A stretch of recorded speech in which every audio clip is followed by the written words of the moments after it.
What's going on, guys? Today we're going to take a look at all my job offers, my emails that led up to these job offers, and my code tests that I had to take, and my portfolio that I made. And I had to do some deep digging to find these things, and they're so bad.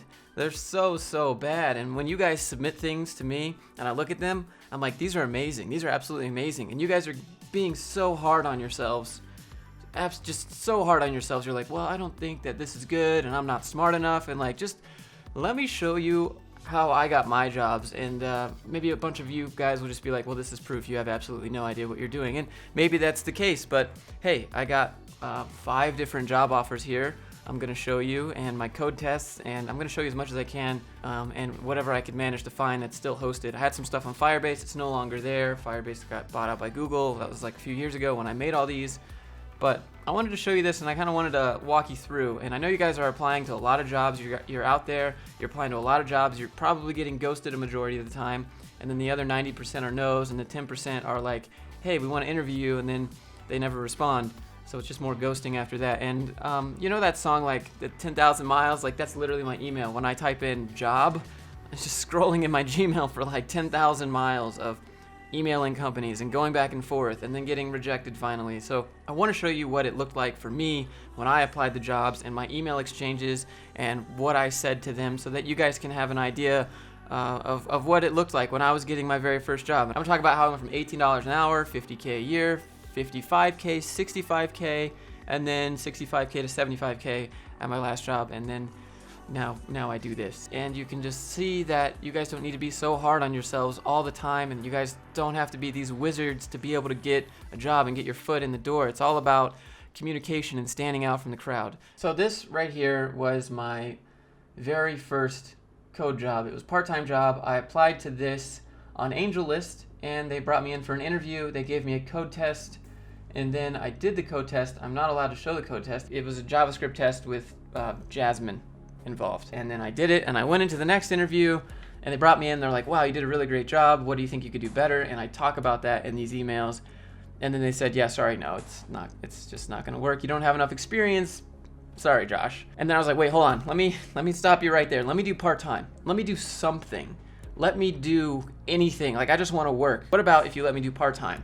And you can call me an intern, and you can tell your investors that you're putting backing behind the young new minds of technology or something like that. And he was like, that's a good idea. Let me think about that, and let me get back to you. So I'm going to show you the next email where they extend an offer to me, and we'll look at that. So here we go. The CTO sends me an email. It was January 18th when I applied, and it was February 1st when I got my first job. I just graduated Code Bootcamp like January 1st or 2nd or something like that. So it didn't take me too long, but then again, I was applying to jobs before I was done with boot camp when they said not to, and I was like, that's kind of dumb. It's going to take them a while to get to my resume and respond anyway, so I'm going to apply now, and then when they do respond, I'll be ready, and the boot camp will be over. So that's what I did. And let me show you my employment offer. Obviously, I have to blur some of this out, but you can see that I'm excited to extend you an offer, paid internship, $18 an hour. So you double the hourly rate and add 4%. I don't know why this works. I just was playing with numbers, and I figured out double the hourly rate, add 4%, and then you get your salary. So a little over $36,000 a year. It's fine. It was part-time, and I still had a full-time job as a mechanical engineer, and then I would leave my mechanical engineering job that I hated, and I would go do this part-time job like 4 or 5 days a week. Let me tell you real quick about this job, this first job that I got. I went to Code Bootcamp, and I learned Angular. And this job was Ruby on Rails. He came and he just dropped a book on my desk, and he was like, better get learning. And I was like, okay. So it doesn't matter what tech stack you know, doesn't matter what tech stack you're learning at bootcamp. It is your ability to learn and learn quick. And that is kind of what you want to focus on if you're coming out of a bootcamp or you're self-taught. You want to be like, well, I learned this fast, so I can learn this fast too. And that was my selling point. I was like, well, I learned Angular in 3 months, so I can learn Ruby, you know, the relatively fast ramp up time, and I already know the concept, so it wouldn't be that long. And they were like, yeah, that's true. It's not about what language you know, it's about your ability to be able to learn things, because languages change like every single day. Like, you go buy a book on React right now, like, you get home and that book's outdated because React just added something new or deprecated something else in that book that's no longer useful. You got to be language agnostic, you got to be tech stack agnostic. And what I mean by that is, like, it's not about the technology. It's about your ability to problem solve. If I go to an interview and there's a question and I don't understand how to do it, I'm always like, I don't know necessarily the correct answer for this, but I'm going to do my best. I'm going to do my best to walk you through some sort of a direction towards an answer. Maybe I get to an answer, any answer. It might not be the right one, but I'm going to start walking you and verbalize my thoughts out loud and be like, well, I don't really know how to do this, but I know I need to get from here to here. I'm not really sure how to do that. Can you guys help me? Do you guys want my ability to walk you through my problem solving steps? Because I'm going to look up code on the job anyways. I don't like these riddles are silly because I'm going to pull up Stack Overflow on the job and you know it. But okay, sure, I'll walk you through. Or do you prefer canned answers where I've done cracking the coding interview books and I've read all these algorithms and I'm like, oh yeah, that one looks kind of like that one. Let me remember how this one, like, is that problem solving? Okay, so let's move on to the next job. So this job was PHP, had no experience in PHP, went straight from Ruby on Rails to this PHP job. Actually, I kept my Ruby on Rails job and it was a part-time side hustle, and I quit my mechanical engineering job, which was full-time, to take this job. It started off with me applying to this job on Indeed.com, and I got a phone call out of the blue one day. He asked me a bunch of questions and he said he would send over a code test. And so he sent me over a code test where he requested me to build an application with Angular that integrated with Twitter's API that would let me post tweets. Here, let me show you what it looks like. So here was my very first full-time job code app. Nothing to look at here, right? Just nothing, absolutely nothing here. And so you'd click sign into Twitter, it would pop up with auth.io, and then you would log in. Now I can type, if I click tweet, it will post to my Twitter feed. There were some conditions he wanted me to add. If I typed certain characters and I clicked a tweet, it would be categorized in the failed submission. So he was checking my ability to validate certain things over others. I think it also has a character limit that he wanted me to add. That was it. This was my very, very, very kind of first full-time job code test. The one with Jasmine tests at the part-time job was way harder than this. I didn't even get the correct answer for all of them. I just got like 8 out of 10. So after I submitted it, they brought me in for an interview, and he was like, but be prepared, I might throw a little curveball at you. And I was like, oh, okay, yeah, sure. And so I go into the interview, I sit down, he asked me about what I know, he started showing me the application. All I remember really was having to go to the bathroom really, really, really bad, but we were like an hour into the interview, and I was just like powering through it because I didn't want to interrupt. Like, I knew this was getting close to the final stages, and I was like, I gotta piss so bad. And so it was really hard for me to focus on what he was talking about. That was the reality of it, and I was like, this is great, yeah, absolutely, 110%. And then he threw a curveball at me. He was like, all right, Josh, I want you to write a SQL join with this table and this table. How do you get the information from both of these and combine them and show me the result? And so then after that, I went and talked with the CEO and the founder, and I remember going to the founder's office, and and he pulls out a coffee mug, he pours in some Monster into his coffee mug, and then he reaches under his table, and he pulls out some Jameson, and pours that into his coffee mug. And he was like, oh, sorry, man, it's been a long week. And I'm like, it's Tuesday at like 11 a.m., bro. It's been a long week. The week just started. But he was like, yeah, dude, you seem cool. So let's move on to this next email where you can see I'm very happy to offer you a position as a junior software developer. He didn't call me junior PHP developer. He didn't call me junior front-end developer. He just called me junior software developer. And that is kind of the moment when I learned. I was like, yeah, but I'm only doing a couple things. They're like, yeah, just use software developer. That covers it all. And so that's where I got, like, when you're searching for a job, don't search for junior, don't search for entry level, don't search for front end or back end. Only search for software developer or anything with the word software in it, and then decide if that job is from you or for you moving forward from there. And so let me open the offer letter here for you. Obviously, I got to blur some shit out. We're excited to offer you full-time employment. You begin at this date. Annual base salary is $50,000. That was my very first full-time job as a developer. $50,000. Standard benefits, 12 days paid vacation, 401k plan with a 1% match. It was a smaller company, 1%, whatever. Company perks, so lunch every other Friday, company kitchen snacks. They paid for me to park because it was downtown. We're biased, but we will believe you will not find another company as fun or as enjoyable to work with. We would be thrilled to have you join us and grow to a $100 million revenue company. Yes, I want to work for this as outlined above, and then I signed it.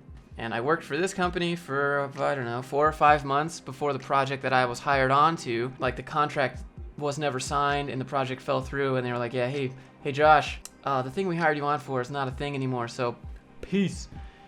And so I was on the look for another job after like 4 months of working at this job. So let me go to the next job here, which was a bare bones Ruby job and Sinatra.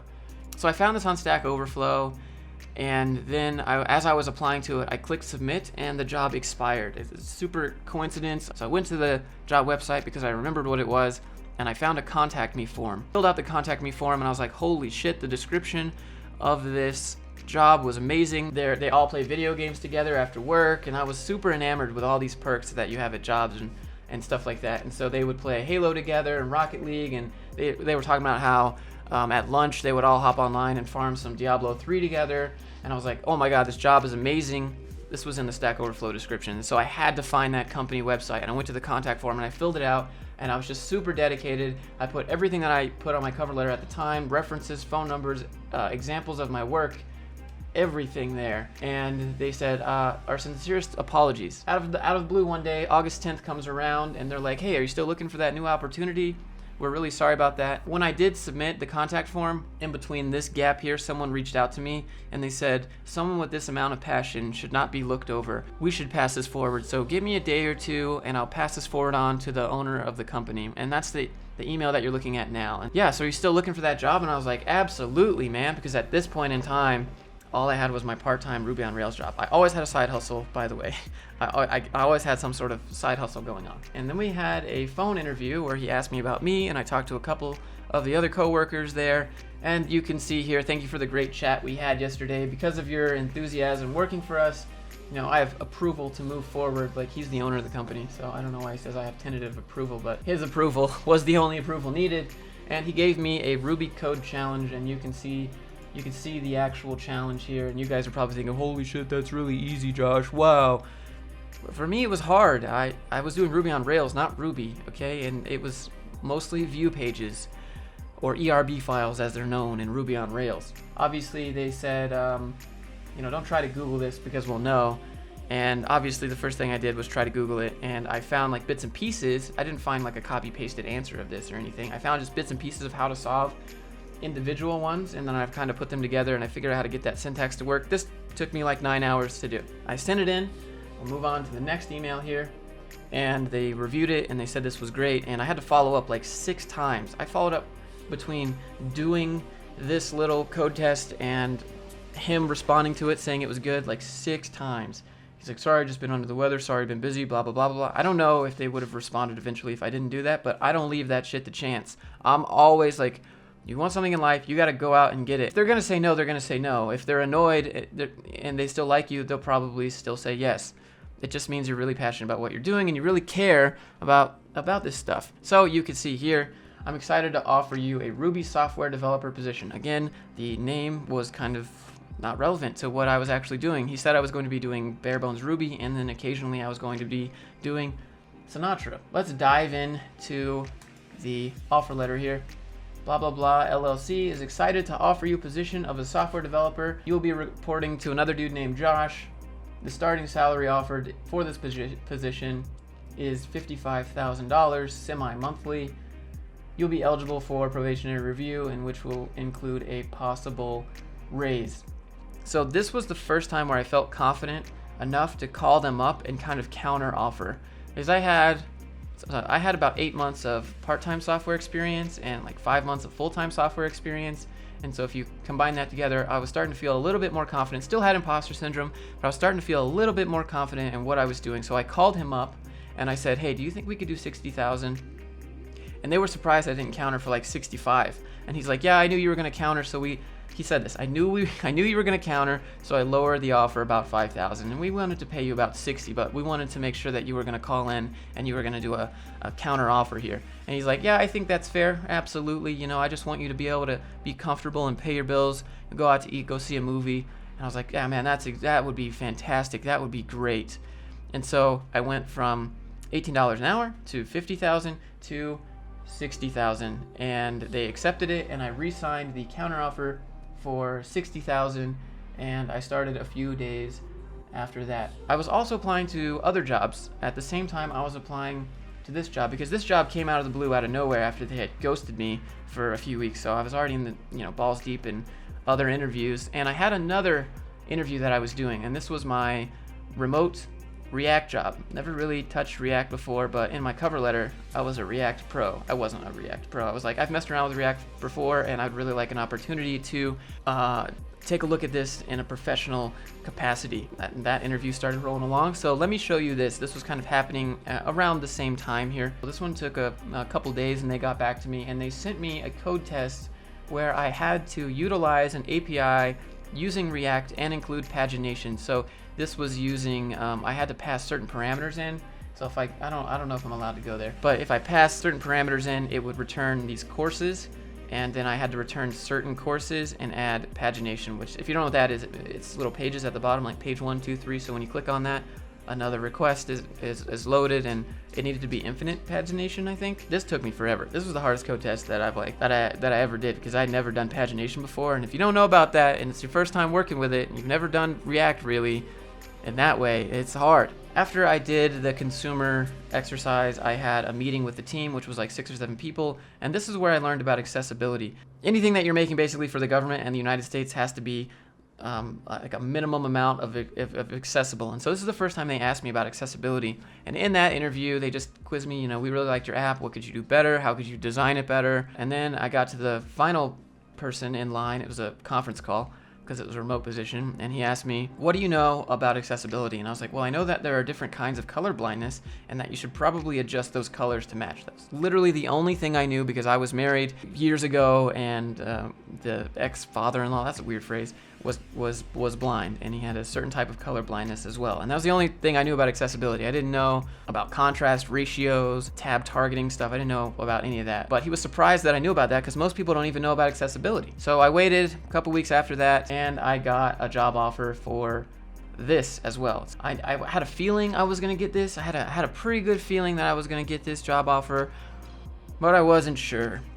I felt like everything was going okay. So I was running out of time, and if you saw the other Ruby job offer, it said that this expired in like 48 hours pretty much. So I was like, well, shit, I need some sort of job, so I signed it. It was day 1 of the Ruby job, and I joined Slack, and I started doing all the HR stuff, and the people there started ghosting me. They're like, all right, we're gonna have a meeting at 10 to get you up to speed and onboarding, and we're gonna, give you the GitHub credentials. And then 1 o'clock came around, and the manager was like, hey, I gotta go pick up my kid. This was a remote job too. And then 2 o'clock came around, hey, got another meeting. 3 o'clock came around, got another meeting. So I was just kind of sitting here, and it was whatever, I guess. I didn't really know what to do. I didn't have access to anything, but I was just at home, I guess. 3:30, 3:45 rolled around that day, and this second React remote job came in. The reason that I accepted this was because at the Ruby job, I was in a Slack, and I was just looking at the different channels, seeing people talk and stuff. Every time you moved away from your desk, just literally look away from my desk, you had to type in Slack, hey, stepping away for a second. Hey, getting some cough syrup, I'm sick. Hey, putting my sandwich back into my Ziploc bag so I can put it back in the refrigerator. Hey, wiping off my fingers because I've been eating and touching my keyboard, and that's gross, and now I have Cheeto dust all over it. Like, it was really micromanaging for a remote job, and I was like, holy shit, is this like gonna be forever? This is terrible. And the other job was also remote. Basically, I sent them an email, the dude that was ghosting me all day, and I said, hey, sorry, this job's not gonna work out. Actually, I quit. And so I was like halfway through HR paperwork, and this React job came in. I know that's really douchey, right? But I had to have a job. And this is just me being honest with you. I had to have a job. I understand that I took it and then I quit same day, because this other job offer that we haven't looked at yet was way better, and the people were way cooler. Also, it paid more money. So this remote React job that came in with a specific agreement. It was a 30-day contract, and then if they like you, they bring you on full time. But this wasn't done with a recruiter. It was just like company policy to make sure that you're a good fit. So 30 days was a consulting agreement, and then after that, you're brought on full time, and they give you salary. So that's what these 2 papers are here. Let me open the first one for you. First one here was almost the exact same as a regular job offer. So as a contractor, since you do your own taxes, your rate is usually higher, and the company doesn't pay you benefits, which is a huge kind of like, it's an expense for companies. Anyways, let me do the hourly rate, convert that to salary, and you can see that I'd be making more money as a hourly contractor. So we have 38 times 2, that's almost $77,000 a year, 4%. So that would be $81,000 pretty much. And the actual salaried offer that I got was $65,000. So you can see I'm pulling in $16K a year more, going from 50, or was it 60K for the Ruby job compared to 81K contract at this job, and then converted back down to salary with benefits fully paid and vacation and all that stuff, because you don't get that as a contractor. Well, I didn't get that. It was pretty good. It was feeling pretty good there. So here we look at the second offer where I was salaried back down to $65,000. And at this job, I was called a front-end developer. I had vacation and sick leave. The vacation for this job was 10 days, which was not amazing, whatever. But they did have pretty good benefits that were fully paid. The premiums were fully paid, which means like I didn't even have like a deductible pretty much. It was pretty awesome. So you'll be working through the telecommunication program because that's remote. The working hours are 8 to 5 Eastern time. So a lot of the employees that I was working with there, we weren't East Coast. We were like Mountain Time, so all of us were in Mountain Time anyway, so we didn't really start at that. We started a little later, or our time, but company hours were 8 to 5. So if we wanted to talk to someone on the East Coast or some dude in the office, we had to message him by 3 because he'd be gone at 5. Yeah, this job ran out when we ran out of money, and I've talked about this in my last video where I said I stayed up until 3 a.m. working on a deadline only to be let go the next day. We all stayed up until 3 a.m. We did like sprint poker and took turns playing music on Google Hangouts with a bunch of add-ons and stuff, and we stayed up forever. And then we woke up again the next morning at 9 to be there for a meeting that the CTO scheduled, which we didn't really talk to him. Only the team lead did, but he was kind of AFK a lot. And we got a scheduled calendar invite on Google Hangouts, and I was just joking with everyone here. I was like, we're all about to get fired because this deadline, we went over the deadline. It was supposed to be today, but we're like, it's 3 a.m., so we're over. And I was like, we're all gonna get fired and let go. And everyone's like, Josh, shut up. He's probably just gonna be like, good work. We had a lot of changes. Customer was difficult. And we went into the meeting, and he said, unfortunately, even though you did a great job, we're going to have to let you all go because the contracts with the government have been put on hold. You have 5 minutes to exchange contact information before I have to delete Slack, the GitHub, remove access, that everything that you've been given, and you will be terminated starting today. Anyways, let me show you the email of what it looks like to get a company email that says we're ending all programming efforts. So here is the email that he sent. This is an email from the CEO. He didn't even talk to us. The CEO didn't even have the guts to say sorry. He just told the CTO to tell us, and the CTO probably got to keep his job while the rest of us were all let go. And this was the part of my life where I couldn't find a job for like 6 or 8 months because I was in this weird mid-level range of starting new technologies at every single job and then somehow having that job pulled out from underneath me, not due to me, but due to other people's at the top's decision. And you can see now, maybe more, why I am so positive and gung-ho about being an entrepreneur and doing it yourself so that this can't happen to you. Partly my fault. Like, I didn't have anything in my back pocket because I really enjoyed this job and I wasn't looking for other jobs. And so this came at just like such a surprise and taught me so many lessons about always having a side hustle, always be pushing something on the side, always be applying to other jobs no matter what, even if you love your job, because this shit can happen. Someone else made a decision at the top to just give up and not look for any more contracts and just say, we're sorry. And I promised myself that I would never, ever let this happen again. I would only work for someone else for as long as it took to where I didn't have to do it anymore. It took me almost 8 months to find another job because I was in a weird mid-level state of starting new technologies at every single job and not being there long enough to get really good with them. And so I was kind of a junior, kind of a mid-level, but I was a junior with a bunch of different technologies and mid-level with like React sort of. But we also did PHP there. But I kind of did PHP at my last job, but it wasn't Symfony. It was Laravel. So I'm in this weird state of just this weird molten middle dev range of something that companies didn't really know what I was. And it was really hard for them to put a dollar value on me because I had already made more money than a junior dev. At this point, I didn't care about money. I just wanted a job to pay my rent. I didn't give two shits about what the salary was, but they thought because when they looked on my resume, they had all these other jobs on there, they thought that I wanted more money and that I wasn't a junior dev and that I had experience. On top of this, because it was a government job, I couldn't show my GitHub. I couldn't show my code. If you read job applications, they'll say, please include code samples of your most recent job or include a project at your most recent job that you're proud of. Like, I can't show this. This is government work. I'm gonna go to jail. This is the quickest way to go to jail. I just filled out security clearance, FBI, open up, and that also made it really hard that was what happened with this job. And in between that, I tried to do YouTube full time and try to become Peter McKinnon. And we both had like 1,000 subscribers. And then Peter McKinnon went to 1 million in like 2 weeks. And I stayed at 400 subscribers and I made like $6 or something. I had unemployment at the time and I was applying to jobs, but like, you know, you can only do so much. I did 600 interviews and I got ghosted by a majority of them. I have a picture somewhere where I have a whiteboard and I wrote down every single job that I applied to and I categorized them like kind of like a Trello board. So I have a list of people that didn't respond, just straight ghost, people that said no, which was also a big list, and people that said yes, which was empty.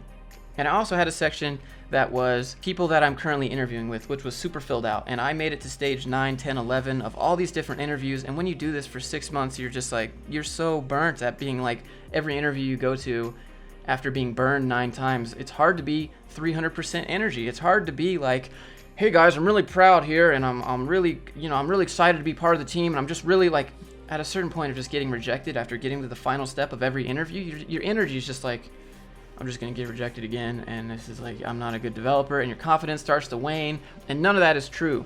But that's your only experience that you have, and so you start to feel like that is true. 100% of my experience is not 100% of the dev jobs out there, and that's not how that works.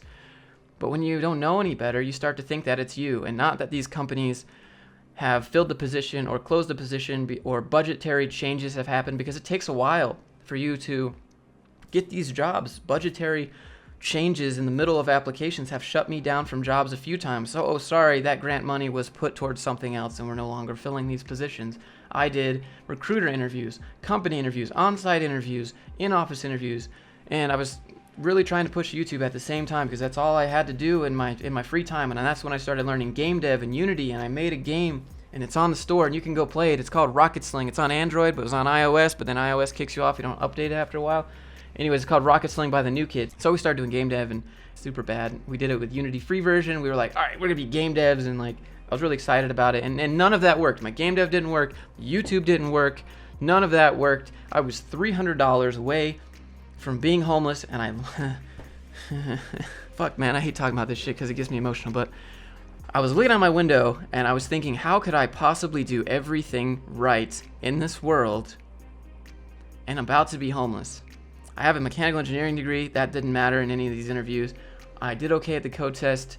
Somehow budgets were going down. Interview positions were just closed. I would get ghosted on stage 9 of the interview.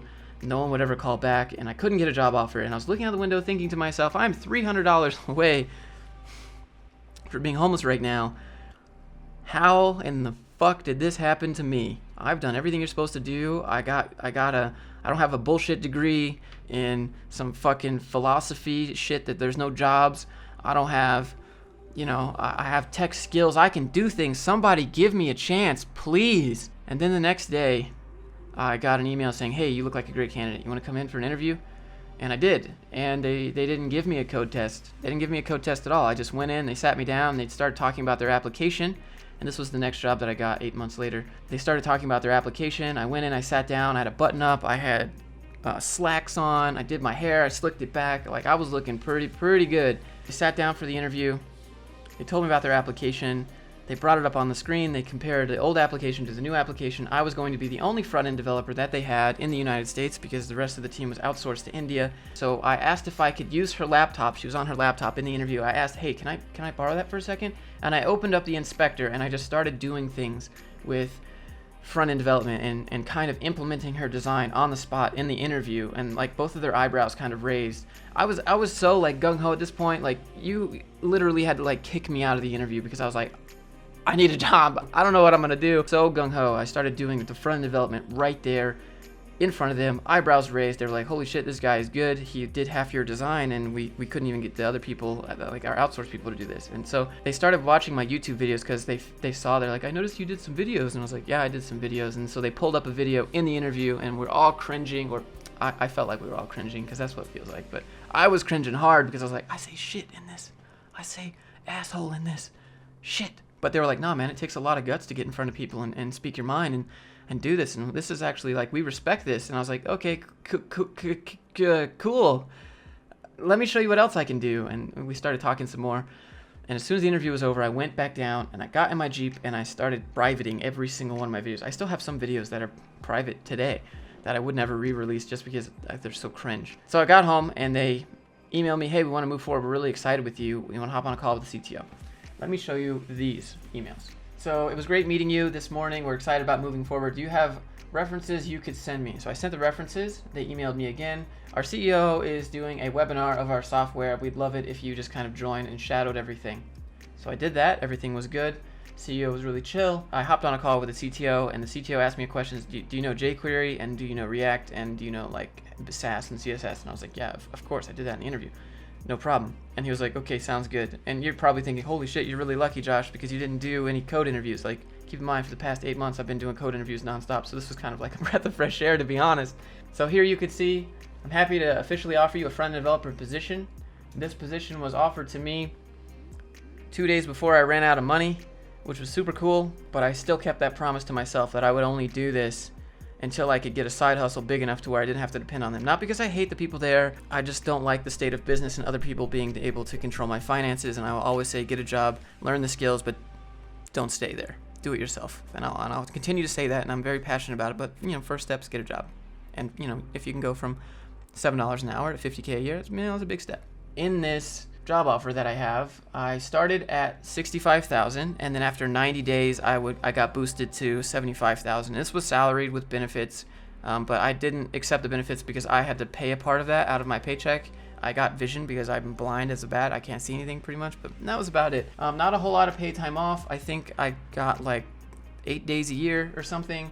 They did pay for my cell phone. That was cool, and that was it. And then I signed this, sent it over as fast as you could imagine. I didn't even blink. I got this and I jumped up and down. I remember I got this when I was in the gym lifting weights, just pondering my future about like, where am I gonna lift weights under a bridge? Do they have weights? Can I lift cinder blocks? Like, is that a thing? Anyways, I got this I got this when I was in the gym at my little apartment complex because I canceled my gym membership, couldn't go and all that shit. And I started jumping up and down like right away. I was like running on the treadmill and I started like crying, but like other people running on the treadmill next to me couldn't see because I was all sweaty from running, and so like it was kind of good, and I was just so excited when I saw that on my phone. It was great. It was super cool. Boss was super chill. Everyone was super chill. I had some rough moments, but I was always working on my side hustle. I would go to work, do the work, they'd be happy with it, and then I work on YouTube and my side hustle and making courses and growing my brand so that I don't have to depend on someone else's. And if you want to see my portfolio that I sent in, it's so bad, but here, let me show you. See, liftfriendlyfirebase.com. It was like super cheesy. What do you want to be? Bodybuilder, athletic, agile, so different training for different purposes. And you click this and a little video plays of Arnold, and no audio or anything. I went and kind of found some videos that were kind of sliced up, and then you click get started, and it's got some comments you can push to Firebase, and pick one, and then it gives you some workouts. Yeah, what else did I have in here? I had one thing that what was it? Music. So this was connected to the Spotify API, which no longer works, because if I search by like Katy Perry, and I click search, it doesn't. It's actually broken. I think the API has changed. Yeah, you could see server responded with a status of 401. So the API has changed since I made this years and years ago. But I was working on side projects. I had a portfolio. It was like joshfluke.com or Devletics. Devletics was going to be my brand. It was so cool. And then I found out that Kate Upton had Fabletics, and I was like, I'm never going to live this down. So it wasn't very good at all. It's not responsive. It's got all this white space. But I would put this on my cover letter, and I would send it in, and I would be confident about it. I'd be like, this is the best shit you have ever seen. And it makes sense why they ghosted me now. But I had other projects that I had built. I did little API things. I always linked my game dev because game dev was C#. This last job as a front-end developer was also with C# and just JavaScript, so I ended up doing C# there. And so my Unity experience there also really boosted me to help get that job because they were doing ASP, which is C#. And I think that kind of gave me an upper edge and being really positive and kind of just opening up. I came in, I asked to meet the team when I was there, so I always talk about doing that. I came in, I was like, let me do this for you. Can I meet the team? Can I meet the CTO? Can I meet the CEO? Let me meet everybody. What are we doing? What are we building? Can I see what everyone else is doing? The business analyst, like, let me see this. I almost didn't want to leave. I thought this was a good idea, but I built this kind of like at the end of Code Bootcamp and didn't really modify it. It is so bad. So bad. So I worked that job for a while until I did some math and cut a bunch of expenses and figured out how I could make money on my own and quit doing it. And I still like code, but I don't code to just code. I code to solve problems, and I code to build projects, and I don't like sitting and discussing syntax. I don't like sitting and discussing the latest and greatest frameworks. I like saying, hey, I want to make this thing. How do I do it? And then I'll learn whatever's required to do it. And that's how I work. But I also like business, and I like having that financial security of business, and I like helping you guys. I talk about it some. If you want to see more entrepreneurship and how to make money on the side videos, let me know. Leave a comment. I'm not, you guys are probably looking at this and just like wondering, why can't I get a job if these are super bad? And it's just because I didn't give up. That's just what it boiled down to. So I hope you guys don't give up. Hope you guys, if you're out there and you're struggling, you've been rejected, you've been ghosted, just keep going, man. Just keep going. If you can, I didn't have any parents to go back and live with or anything like that. And today I support myself and my parents, and my dad is building a YouTube channel actually, and because he's like 55 in mechanical engineering degree, he's too old, ageism is real, no one will give him a job. But the other day we made a video called like building a backyard bow and arrow in 30 minutes. Let me go get it. This is the bow and arrow that my dad made. He's kind of like Iron Man and DIY, kind of just likes doing those things. Pretty cool. We made this in like 30 minutes. He just whittled it out. If you guys want to go check him out, that would be fantastic. He needs 4,000 watch hours to get monetized, and so I don't know. I'm just gonna plug for my dad. Put that on the screen so you can see it, and I would appreciate that. But he'll get there. We'll all get there. We'll all make it. You guys out there getting a job will make it. You guys out there pushing for side hustles will make it. We'll all make it. Just trying to keep it real with you guys. Trying to keep it real. It's a long video. I hope you enjoyed it. If you liked it, maybe hit subscribe. Leave a comment. Let me know what you think. If you want my resume and my cover letter that I used to get these jobs, I have a link in the description. Right now there's a deal that is, if you get the cover letter and resume free, and you support the channel for $10 a month. If you'd like to support the channel, I'd appreciate that. And I hope you guys have a great weekend. I hope you guys are killing it today. Don't give up. Keep crushing it. Stay productive. And I'll see you guys in the next one.